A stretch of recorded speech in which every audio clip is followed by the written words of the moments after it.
Bonjour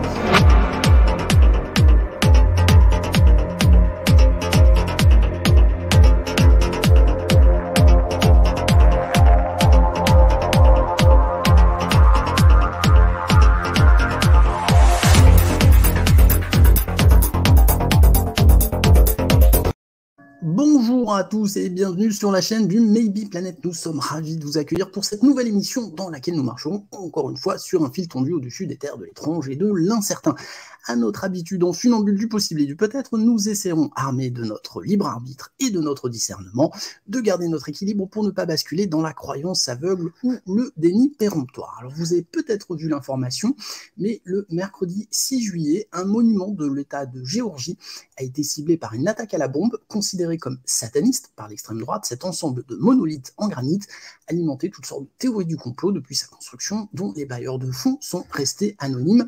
Ce sont les fameuse Georgia Guidestones, connue également sous le nom de Stonehenge américain, et nous avons la chance en France d'avoir un très bon connaisseur du dossier, c'est Christian Doumergue, puisqu'il en parle dans son livre Au cœur des théories du complot, qu'on va mettre ici, je ne sais jamais le faire, qu'on va mettre ici. Alors, Christian a accepté notre invitation pour qu'on puisse en parler rapidement avec lui. Christian, comment vas-tu ? Ça va bien, Pascal, ça va très bien. Alors, quand tu as appris cette nouvelle, qu'est-ce que ça t'a inspiré, je dirais ?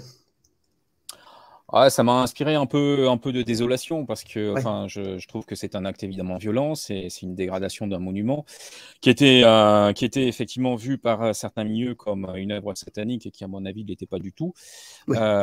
et qui était devenu au fil du temps plutôt un point d'attraction touristique, hein, tout simplement, ouais. Avec tout un tas de questions. Il a été interprété comme voilà, un emblème du nouvel ordre mondial, de cet ordre satanique qui régnerait sur le monde, et c'est ce qui a entraîné incontestablement son dynamitage là, à coups d'explosifs. Moi, j'ai une autre lecture de ce monument qui me semblait être une œuvre intéressante, au contraire. Moi, je t'admets que ça m'a fait un peu penser, bon, alors on va dire, ouais, c'est un autre registre, là, tu abuses, c'est pas du tout la même chose, mais un petit peu au Bouddha, qui ont pu être détruits par les Afghans il y a une dizaine d'années.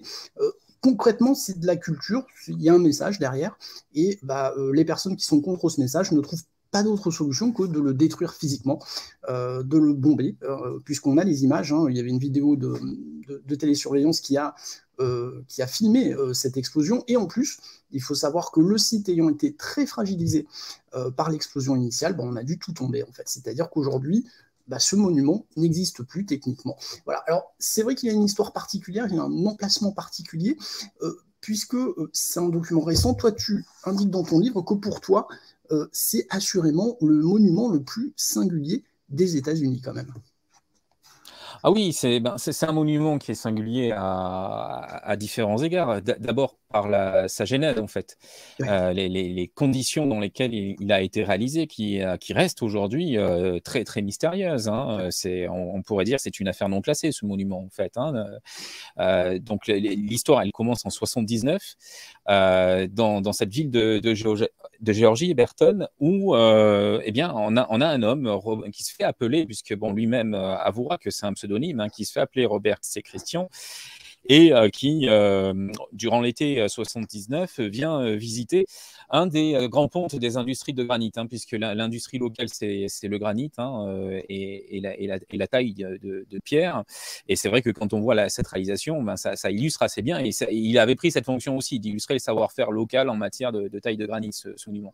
Et donc, ce Robert C. Christian visite un des grands responsables de ces exploitations de granit, Joe Fenley, et lui propose ce projet. Alors, Fenley, il est, on va dire, plutôt sceptique, hein, parce qu'il a l'impression qu'il a en face de lui un farfelu.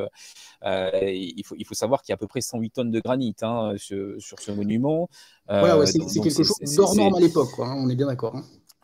Voilà, hein, c'est 6 énormes blocs qui sont taillés de façon très précise, avec des inscriptions dessus. Et Fenley se dit, ce type est fou, il essaie de s'en débarrasser, mais il sait pas trop comment. Et un des arguments qu'il trouve, c'est de lui dire, pour une telle réalisation, il faut des garanties financières. Donc, je vous conseille quand même d'aller voir un banquier pour avoir ces garanties. Et Fenley va aller voir un banquier, toujours dans la même localité, White Martin, et Et là, c'est différent parce que il a l'œil du banquier, ce Wyatt. Et il remarque tout de suite que l'œil du banquier, c'est un œil pragmatique déjà, oui. qui va pas supposer qu'il va regarder juste s'il y a un avoir financier derrière. Et la première chose qu'il remarque avec cet œil de banquier, c'est que ce Robert C. Christian, il est très bien habillé. Et voilà, non, mais il est très bien habillé. Il remarque que voilà, le costume qu'il porte, c'est pas du tout venant, c'est pas n'importe qui peut se payer ça. Donc, il se dit potentiellement, effectivement, il y a de l'argent derrière. Et ça va pas être démenti. C'est-à-dire que Robert C. Christian va exposer son projet. Les fonds sont là. Et donc, à partir du moment où il y a des fonds, de façon très pragmatique, le banquier va cautionner le truc et le monument va pouvoir être bâti assez rapidement. On n'est pas face à des pimpins, c'est des mecs qui ont un pouvoir financier quand même important pour pouvoir sortir ce monument, encore une fois, hors norme. Ça, déjà, c'est un mystère, quoi, de dire, mais qui est derrière pour avoir ce fric pour faire ce monument, quoi. Absolument. Ça c'est le grand mystère de ces pierres, en fait, de cette réalisation. C'est le grand mystère. Ce qui est certain, c'est que Robert C. Christian, évidemment, pour monter un dossier bancaire, il faut des garanties. Il les avait. Il a clairement dit à Wyatt Martin que ce nom de Robert C. Christian, c'était un pseudo, donc ce n'est pas sa véritable identité. Il y avait besoin, évidemment, dans ce contexte-là, de révéler l'identité, mais il y a eu tout un tas de clauses qui ont été signées, qui ont été validées par la banque, donc de non-divulgation de cette réelle identité. Et ce qui est certain aussi, et ça apparaît dès les premiers entretiens, selon les témoignages de Wyatt Martin, c'est que cet homme n'agit pas seul. Il a un groupe, il agit pour un groupe, et il dit clairement, quand il expose ce projet, donc qui est très très précis, puisqu'il y a des alignements stellaires, enfin il y a tout un tas de choses qui rentrent en considération dans cette conception. Et il dit, ça fait 20 ans que mon groupe planche sur ce monument. Voilà. Donc on voit clairement qu'il y a un groupe derrière, mais qui on ne sait pas. Alors évidemment, il y a eu des suppositions là-dessus, et c'est vrai que le nom de Robert C. Christian est assez évocateur. Évocateur, oui. Évocateur, oui, parce que évidemment, si on prend Robert C., on a RC. Et Christian, ça fait clairement référence, je pense, pour peu qu'on ait une culture ésotérique, à Christian Rosenkreuz, donc à la Rose-Croix. Cet ordre mystérieux dont on ne sait pas grand-chose non plus. Et c'est vrai que c'est un peu la manière de procéder de la Rose-Croix, c'est-à-dire créer des événements comme ça. Ça peut être la publication de livres avec la fameuse Fama Fraternitatis à l'époque et les noces chimiques de Christian Rosenkreuz, qui reste un mystère littéraire, mais qui manifeste l'existence de cet ordre de la Rose-Croix. Et là, on a l'impression que c'est le même modus operandi, c'est-à-dire qu'on a un groupe qui reste dans l'ombre, qui commandite quelque chose, il y a un émissaire qui va permettre cette réalisation, mais on ne sait pas vraiment qui c'est, sauf qu'il y a une signature malgré tout rosicrucienne et d'ailleurs, c'est peut-être pas un hasard si en termes de tonnage, ça fait à peu près 108 tonnes les 6 blocs réunis. Peut-être pas un hasard. Peut-être S'ils étaient depuis longtemps là-dessus, effectivement, ils ont peut-être calculé ça aussi, puis d'autres choses qu'on n'a peut-être pas su quand même, effectivement. Alors, c'est pas que des blocs, il y a des choses gravées sur ces blocs, surtout. C'est surtout ça qui... Alors, il faut savoir que l'emplacement, et tu l'indiques dans ton livre, c'est un emplacement particulier, c'est ce qu'on appelle la ceinture chrétienne. Enfin, il y a beaucoup d'églises à ce niveau-là. Donc, c'est un petit peu nous dans la bergerie, quoi. On est en terre très religieuse, en fait. Et donc, c'est ce qui explique ce qui s'est très vite développé en termes de rumeurs autour de ce monument. C'est-à-dire que dès le moment en fait, où on commence à le construire, avant même son inauguration, il y a des rumeurs autour de ce monument. Il y a des rumeurs sur qui l'a commandité vraiment, on ne sait pas. Et puis, très vite, étant donné le contexte religieux de l'État, de Géorgie, eh bien, les rumeurs deviennent des rumeurs sataniques. C'est-à-dire que ce monument, il n'est pas clair du tout. Il y a malgré tout une inauguration dans les années 80 qui est tout à fait officielle, avec des instances officielles. Donc, le monument n'est pas du tout conçu, évidemment, au niveau politique comme quelque chose de négatif, au contraire. Mais les rumeurs vont s'amplifier par la suite, et notamment, alors, à cause des inscriptions, mais aussi à cause du fait qu'il a un côté païen, hein, si on l'appelle le Stone Age, effectivement, il y a des alignements par rapport aux étoiles, il y a des alignements par rapport au solstice, par rapport à l'équinoxe, il y a des trous aussi qui sont percés, dont un à travers lequel est constamment visible l'étoile polaire. Donc, il y a cette dimension stellaire aussi qui rappelle quelque chose de païen, qui fait que très vite, en fait, il y a des sorcières qui vont venir faire des espèces de cérémonies aussi autour du monument. Donc, évidemment, cette présence de sorcières autour du monument, ça va accentuer la rumeur voulant que ça soit une œuvre démoniaque. Alors, ce qui va vraiment focaliser cette idée, ce sont effectivement les inscriptions, puisque, pour faire simple, en plusieurs langues, 8 langues au total, sur chacune des pierres, sont inscrits ce qu'on pourrait considérer comme des directives. Et d'ailleurs, on retrouve ça dans les informations qui avaient été communiquées par Robert C. Christian. C'est un monument qui est conçu en cas d'apocalypse, en cas de destruction de l'humanité présente, pour donner des instructions à ceux qui arriveront après le déluge, en gros, ou après le cataclysme. Et parmi ces inscriptions, il y en a une, évidemment, qui a choqué, entre guillemets, c'est le commandement. Ça ne se présente pas comme ça, mais en quelque sorte, on pourrait appeler le commandement de veiller à ne pas dépasser 5 millions d'êtres humains sur Terre. On en est loin. Donc, on en est évidemment loin. Alors, évidemment, Thanos à côté, c'est un petit joueur, quoi. Effectivement. Hein, Thanos, il disait il faut juste la moitié. C'est beaucoup plus radical. Hein. Là, non, là, c'est beaucoup plus radical. Mais alors, il n'y a pas que ça. Hein, dans ces inscriptions, il y a des thèmes qui reviennent autour de ça, par exemple la limitation de la reproduction, très clairement c'est annoncé, d'envisager ça de façon rationnelle, et puis il y a ces injonctions comme laisser de l'espace à la nature, par exemple, c'est une des phrases, laisser de l'espace à la nature, donc ne vous répandez pas partout sur Terre, mais laissez de l'espace à la nature. Alors évidemment, bon sens, au final. C'est du bon sens, voilà, c'est-à-dire que le mot raison revient plusieurs fois, c'est de la rationalité, mais on touche là un sujet extrêmement sensible, puisqu'on voit bien de toute façon que dès qu'on est dans le débat écologique, la surpopulation, c'est quelque chose qui est, d'un point de vue éthique, qui est pas envisageable parce que c'est pas politiquement correct de poser cette question. Clairement, on le voit, ceux qui ont osé aborder cette question de la surpopulation humaine sur Terre et son impact sur la nature se sont fait traiter d'eugénistes. Donc voilà, c'est un sujet qui est tabou. Et du coup, des recommandations comme ça ont été présentées comme satanique parce que s'opposant au commandement, croissez et multipliez-vous. Donc, du point de vue religieux, voilà, c'est quelque chose d'antéchristique, en fait, de dire qu'il faut au contraire limiter le nombre d'êtres humains sur Terre. Si tu regardes les méchants, on parlait de Thanos tout à l'heure dans les Avengers, mais oui. Dans le premier Kingsman aussi, c'est ça, Samuel Jackson joue le rôle d'un milliardaire qui veut réduire la population parce qu'il estime qu'on est trop nombreux. C'est un thème souvent dans le cinéma qu'on attribue aux méchants, les méchants qui disent il faut contrôler la population, il faut la limiter. Bon, voilà, ça peut aider quand même à comprendre certaines lectures complotistes. Oui, non, mais bien sûr, c'est-à-dire que dans l'imaginaire, évidemment, et puis bon, dans les faits, de toute façon, on en parle, mais ça ouvre un vaste débat, c'est-à-dire que limiter la population, de quelle manière, sur quels critères, enfin, je veux dire, c'est un sujet extrêmement complexe, et dans un monde qui va à la simplification, c'est vrai que c'est un sujet, du coup, qu'on n'aborde pas de façon rationnelle et de façon, j'allais dire, humaniste, dépassionné, en fait, dépassionné.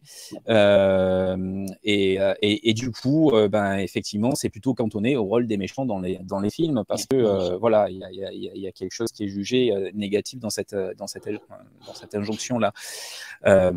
Et en tout cas, le monument, voilà, il a été pris par les complotistes, du coup, comme un monument soit satanique, soit à la gloire du nouvel ordre mondial, puisque, évidemment, dans les discours complotistes, mais il y a des fondements dans la réalité. L'idée, c'est qu'on a cet ordre invisible qui cherche à éliminer toute une partie de l'humanité parce qu'elle pose problème. Donc ça, c'est à la fois... Aussi, voilà, pour certaines personnes, la Covid-19 est une tentative de bien limiter sûr. la population aussi. Donc voilà, c'est pas nouveau. Oui, bien sûr. C'est récurrent en tout cas. c'est un thème qui est récurrent et c'est un thème qui, évidemment, s'est focalisé dans les milieux complotistes autour de ce monument parce que, bon, tu l'as noté, il y a un grand écart entre la population actuelle et la recommandation. Et donc, certains, à partir de là, n'ont plus envisagé le monument comme s'adressant à d'éventuels survivants d'un cataclysme, ce qui était sa fonction, hein, je le répète, hein, le monument est construit pour survivre à une catastrophe qui décimerait l'humanité, pour guider ceux qui survivraient. Mais certains l'ont pris comme un programme, en fait. Un programme qui dirait clairement qu'il y a un groupe occulte qui veut éliminer une énorme partie de la population mondiale et la réduire à 5 millions. Donc, c'est pour ça aussi qu'il a focalisé autant de haine, parce qu'il y a cette confusion sur la fonction du monument. À titre personnel, après, j'ai étudié au cœur des théories du complot un certain nombre de programmes, notamment américains, sur la réduction de la population. Il y a effectivement des choses qui ne sont pas claires. Il y a effectivement des groupes de pensée qui, à un moment donné, tout à fait officiels, se sont réunis pour, notamment aux États-Unis, pour réfléchir à la surpopulation et pour s'ingérer dans les politiques démographiques de pays étrangers. Ça, c'est clairement dit dans certains documents qui ont été déclassifiés, que je cite dans le bouquin. Donc, je nie pas du tout que ce type de programme n'existe pas. Mais en l'occurrence, là, sur ces pierres-guides de Géorgie, ça me semble aberrant s'il y a un groupe qui existe, qui œuvre en secret pour détruire une grosse partie de l'humanité, et puis qui se dit, tiens, on va raconter ce qu'on fait à tout le monde. Voilà, ça me semble complètement paradoxal. Donc, c'est pour ça que ce monument-là... Oui, les mecs, ils vous disent d'avance qu'on va vous faire. Comme ça, moi. Voilà, c'est ça. Donc, ça me semble profondément stupide d'envisager les choses comme ça.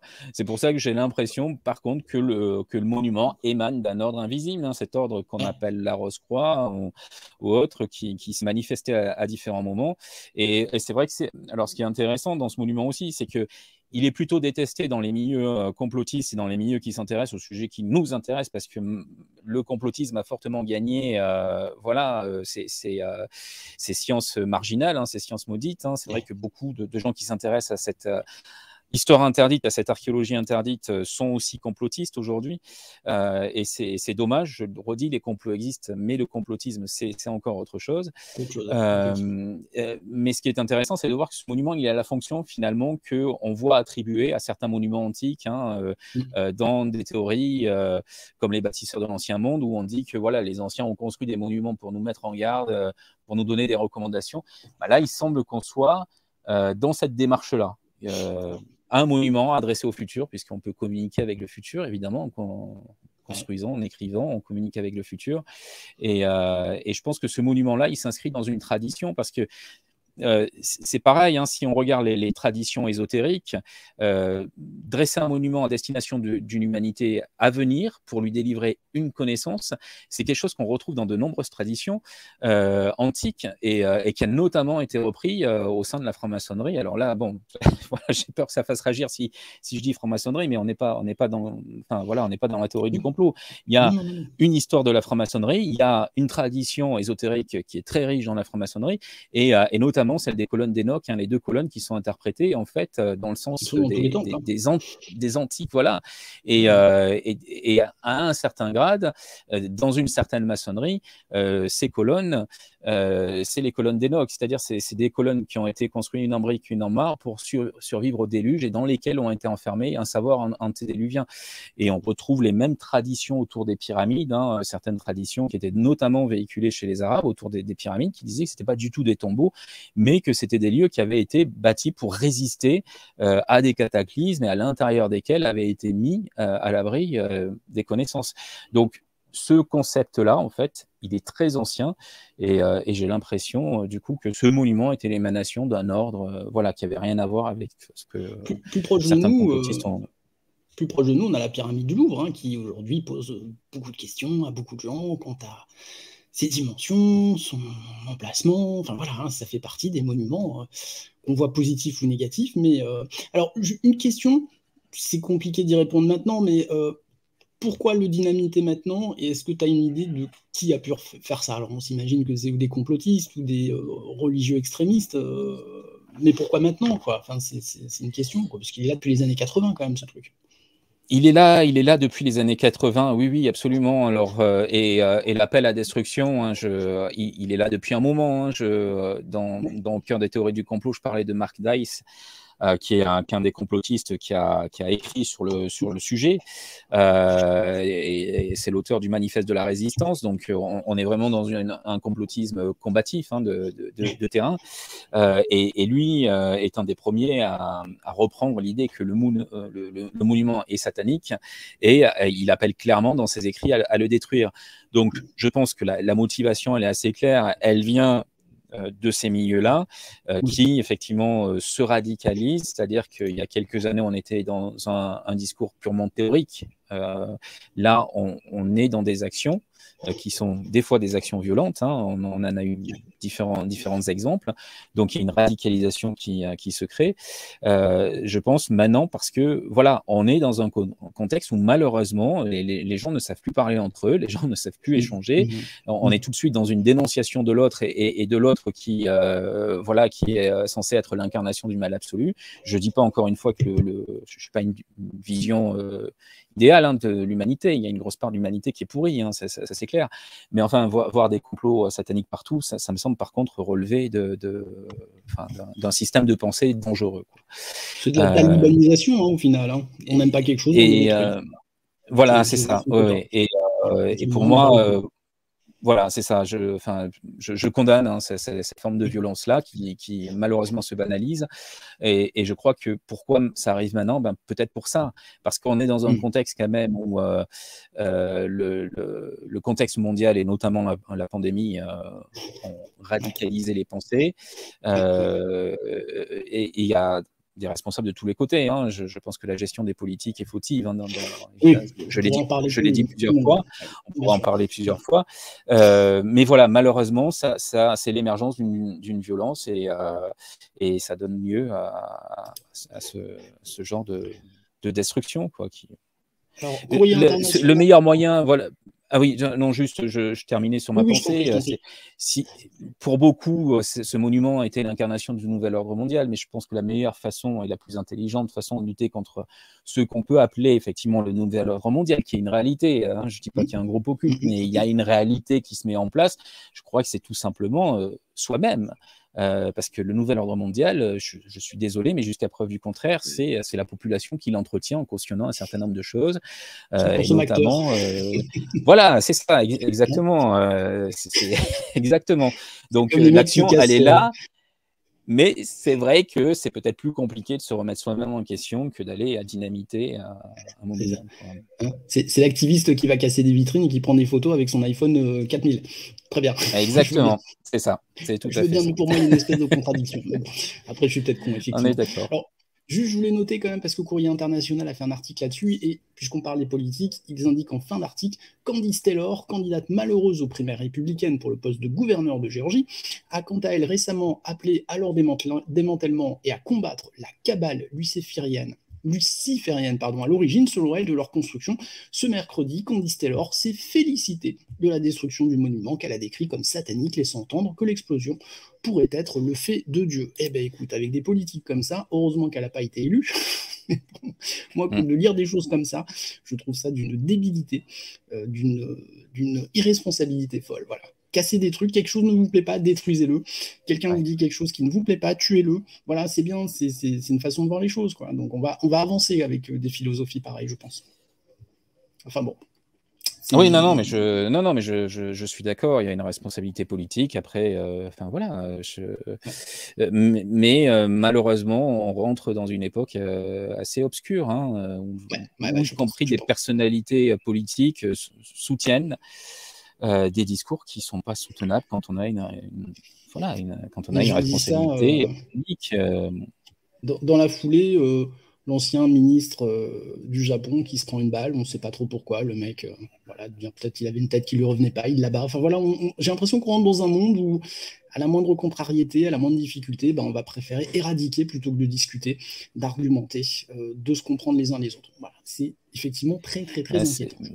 Tu sais, c'est le gros problème. De toute façon, et ça commence par la parole. Hein. C'est-à-dire que ça commence par la façon. Évidemment qu'on n'est pas obligé d'être tous d'accord entre nous, tant mieux. Enfin, je veux dire, il y a énormément de sujets de société, il y a des débats de société, on est d'accord, on n'est pas d'accord. Mais ce qui est terrible aujourd'hui, c'est qu'il y a un jugement moral, en fait, qui est constamment là, sur le bien et le mal. Ça peut devenir problématique parce que celui qui pense différemment est associé directement au mal. Et ça, c'est extrêmement dangereux. Évidemment qu'il y a des idéologies qu'il faut condamner fermement et qui sont l'incarnation du mal. Ça, c'est très clair pour moi. Mais enfin, sur des débats de société, sur tout un tas de sujets qui parlent de nos mœurs, de notre façon de vivre, etc. Là, je pense qu'il y a une radicalité qui s'installe et elle commence à s'installer dans les éléments de langage. Et c'est ça qui est terrible. C'est que ça commence là, la violence, en fait. Hein. C'est quand l'autre, on ne dit pas « je ne suis pas d'accord » ou « tu as tort », on dit « tu incarnes le mal ». Et là, il y a un pas qui est franchi, en fait. Quand le ministre de l'Intérieur dit j'ai des adversaires politiques et j'ai des ennemis politiques en parlant de gens qui ont été élus par le peuple et qui sont dans l'Assemblée nationale, on est d'accord ou pas avec leurs idées, mais enfin, les mots ont un sens. Et effectivement, voilà, c'est quand même très, très, très inquiétant. Je t'admets que moi-même, j'ai 2 adolescentes. Je me dis qu'elles vont rentrer dans un monde quand même assez particulier, quoi. En tout cas, pas le monde dans lequel nous sommes rentrés quand nous étions jeunes adultes. Mais bon, voilà. Ouais. En espérant que cette génération sera moins conne que la nôtre. Ça, on verra. On verra. Peut-être qu'ils se battront à coups de réseaux sociaux. Ce sera peut-être plus pacifique au final. Oh, c'est déjà le cas. Non, mais malheureusement, non. Justement, je crois que le gros problème, il est là. C'est-à-dire que les réseaux sociaux ont joué un rôle énorme dans cette éclosion de la violence quotidienne parce que c'est un lieu d'affrontement, en fait. C'est un lieu d'affrontement et qui devient très vite un lieu de haine et on se familiarise avec la haine comme ça. Et puis après, ça devient un comportement qu'on adopte hors écran aussi, quoi. Voilà, c'est pour beaucoup. Bon, enfin, moi j'ai qu'une chose à dire, c'est l'été. Faites des bébés, c'est beaucoup plus rigolo. Allez faire du sport et vous aérez. Allez regarder des comédies. Voilà. Soufflez, quoi, c'est l'été, merde. Il y a autre chose à faire que de plastiquer des monuments, putain, je sais pas. Quoi. Enfin bon, écoute, non, c'est terrible. Christian, merci beaucoup. Ça me paraissait important quand même de faire cette petit éclairage parce que les médias français vont pas le faire. Hein, c'est un monument américain, voilà. Donc ça, c'est un sujet qu'on ne verra pas sur les médias français. C'est pas une critique, hein, c'est juste un constat. Donc c'est bien de pouvoir discuter avec toi et de pouvoir repréciser ce que sont ces Georgia Guidestones, le Stonehenge américain, pour que vous puissiez replacer un petit peu ce monument qui existait, qui n'existe plus, parce qu'encore une fois, il est complètement rasé. Donc on pourra le voir en photo, en vidéo, mais je ne pense pas qu'il sera remonté ou en tout cas reconstruit. Je ne sais pas ton avis là-dessus, mais à mon avis, non. Non, je pense que non. Hein. Je pense que non. Enfin, après, j'imagine que tous les protagonistes de l'époque sont morts, hein, de toute façon. Oui, après, alors s'il y a un groupe derrière, ce qui semble être le cas, peut-être que ce groupe-là inspirera autre chose ailleurs à un moment donné, mais en l'état, je ne pense pas que ce monument soit reconstruit. Et puis, surtout dans le contexte actuel, si c'était pour le reconstruire à l'identique, je pense que voilà, ça serait un peu compliqué. Venez à Marseille, on mettra des tags au pire, mais on vous le détruira pas. Enfin, je crois pas. Enfin, on verra bien. Christian, un grand merci. Eh ben, merci à toi, Pascal, pour on te souhaite un très bon été, un été que j'imagine studieux. Oui. Oui. Il n'y aura pas que ça, mais effectivement, il y a déjà tout un tas de choses qui sont programmées et du travail à faire. Donc, il y aura heureusement de la défense aussi, mais voilà. Ce sera le plaisir de te réinviter, de pouvoir discuter avec toi des nouveaux livres que tu vas éditer, bien entendu. On vous souhaite à tous un excellent été.